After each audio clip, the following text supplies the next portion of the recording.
पाकिस्तान में मानसून बारिशों का सिलसिला जारी है। गुज़िश्ता बरस की तरह इस साल भी गैर मामूली बारिशें हो रही हैं। पाकिस्तान में हंगामी हालात से निपटने के इदारे NDMA के मुताबिक गुज़िश्ता 2 हफ्तों के दौरान होने वाली इन बारिशों की वजह से 86 अफराद हलाक हो चुके हैं।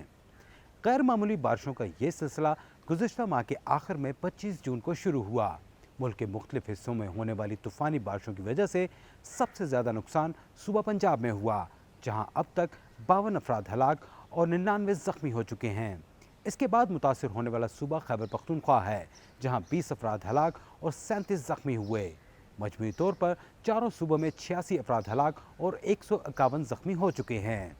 नेशनल डिज़ास्टर मैनेजमेंट अथॉरिटी का कहना है कि इस वक्त मुल्क के बेशतर दरिया मामूल के मुताबिक बह रहे हैं, लेकिन दरियाए चनाब में खानकी के मुकाम पर दरमियाने और मराला के मुकाम पर निचले दर्जे का सैलाब है।